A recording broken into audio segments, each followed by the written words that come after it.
it reached the brim, I would start drinking the water as fast as I could to try to get the water down before the faucet filled the cup back up again. But I quickly realized that my stomach would begin to get full, but the water kept running. And I tell you that when you have God in your life, when it seems like you can't take no more, God keeps giving more blessings in your cup. And so God filled his cup with new mercies, but he wasn't finished with the old mercies. And so he has this overflowing cup. And so I realized that I can still get what I need by leaving my cup under the faucet and letting the water still overflow. But what a lot of us do is when we take our cup, it reaches its desired level and we take it from the faucet. Not realize that as soon as you take the cup, you cut off your blessings. And a lot of us will use God just to the point where we have what we want and withdraw ourselves. Here's the problem with that. Another thing that I did, I took my cup filled with water. I wasn't ready to drink it yet. I was going to save it. Sat it on the table. Walked away. Came back. Water was still there. Waited a few more days. The water level dropped. But it was still there. A week went by and I came back to my cup and my water was gone. I know no one touched my cup, but my water was gone. Because I had the idea that what was in that cup belonged to me. But nature didn't understand that concept. That when I left the water in the cup, it started to evaporate because I didn't use it. And what I'm telling you, that if you don't use the things that God has given you,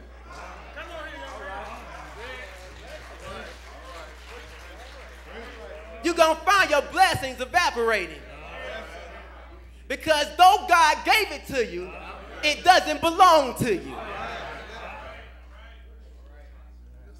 So leave your cup under the faucet so that the water may overflow. But the overflow is not for you. Because remember, you have a cup that's for you. The overflow is for the people who's coming after you. But a lot of us, we take our cup and stop the overflow, thinking the overflow is for us. But if it was for you, it wouldn't overflow out of your cup. So the overflow is for the people under you. And see, a lot of us think we got here today because of our titles, because of our status in life. But you got here because of somebody else's overflow. I think some of you guys don't believe me. Well, we're here in the month of February, Black History Month. And when I think about all the ones who came before us, had it not been for Dr. King's overflow, there would not be a President Obama. Had it not been for the overflow of Rosa Parks, we'll still be sitting in the back of the bus. So how dare we remove our cup and leave the others without the overflow who's coming after us? The overflow. So a lot of us think it's because of us. And can I say this? This thing, it bothers me, and I hear people say this, but no one is self-made. I hear it all the time. I'm a self-made millionaire. I'm self-made. Everything I got, it was because of me. But I tell you, it's because of someone's overflow. Had it not been for grandmama and mama praying for you, would you have the things that you have? The only thing that is self-made about us is the sin we got ourselves into. But for all of us who think we're so self-made, what if God would withdraw his hand from you? It's not because we've been so good, but because the overflow of somebody else's. And a lot of you are getting in arguments with each other, having fits with each other, not realizing that could be your overflow. Wondering how come God has not blessed you. God said, I have blessed you, but you cursed your overflow. You curse it when you stop talking to that person. You curse it when you stab them in their back. That overflow comes from one another. That's why we have to be in unity. That's when God shows up. When we are in unity, we are the overflow for each other. David's cup overflowing.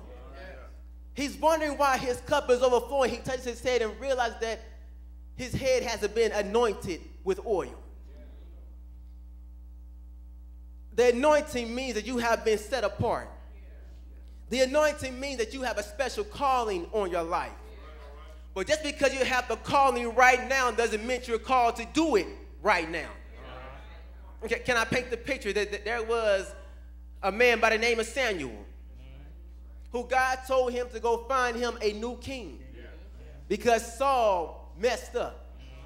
And so Samuel went to this man named Jesse who had several sons. And he told Jesse to bring forth his sons because God is going to appoint a new king. And so he went to every son and he said, that's not it. These are none of it. Do you have another son? And he said, yes, I have another, but he's out there tending the sheep. And so he tells them to bring the son towards him. And as little David stands before him, he says, this is the one. And he anointed him with oil to be king. But the problem with that was that Saul was still the king. So though he was anointed to be king, he still had to wait his turn. And right now, some of us are trying to be king while there's a king still on the throne. Just because God appointed you today does not mean it's for today. But if God appointed you, if God has anointed you, it has to come to pass. Everything that God does is not by happenstance or a mistake. If God anoints you, time is not a factor because time does not govern God. If God has anointed you for that thing in your life, don't worry about how much time has passed. It's going to happen. He anointed his head with oil, and I also did a shepherd study. And a lot of shepherds would anoint their sheep's head with oil because I don't know if you understand this, but sheep are not the brightest of God's creatures. And when they would take a drink from a water, they wouldn't look around to see what was there. They would just put their head to the water. And so what a lot of shepherds would do, they would anoint the head of the sheep. And the oil would act as a repellent from the bugs, would act as a repellent from its predators. And what it is with us is that when God anointed our heads, he provided repellent from the enemy. So he protects us from the threats that are all about us. Something about the blood I heard a song say. And I heard that when the death angel sees the blood, he passes over. And when Satan sees the oil of the blood on your life, he can't get to you. The oil and the blood is so prevalent and relevant in your life that you don't have to plead it. It speaks for you. Have you ever been in a situation, a bad situation, that even before you open your mouth, the situation changed? I dare to tell you that it must be nothing but the blood. And your mind me having with my mind's eye, I can see Satan having a meeting with his demons, his minions, wondering, why are these Christians still around? Didn't I tell you to take them out? And I can hear the demons saying unto Satan, Satan, we tried, but they have been anointed by God. And every time I try to get to him, that's like they have a fence all around them. And every time I try to bring up their past failures, and every time I bring up a charge against them, it appears that the blood had washed it away. It's nothing but the blood.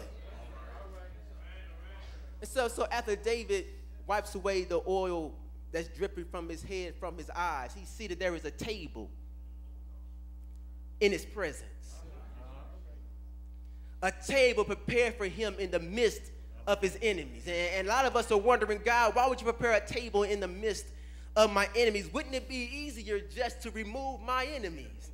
But God is saying, no, I will prepare a table because I need witnesses. I need somebody to understand that it was me who was able to feed you while in the midst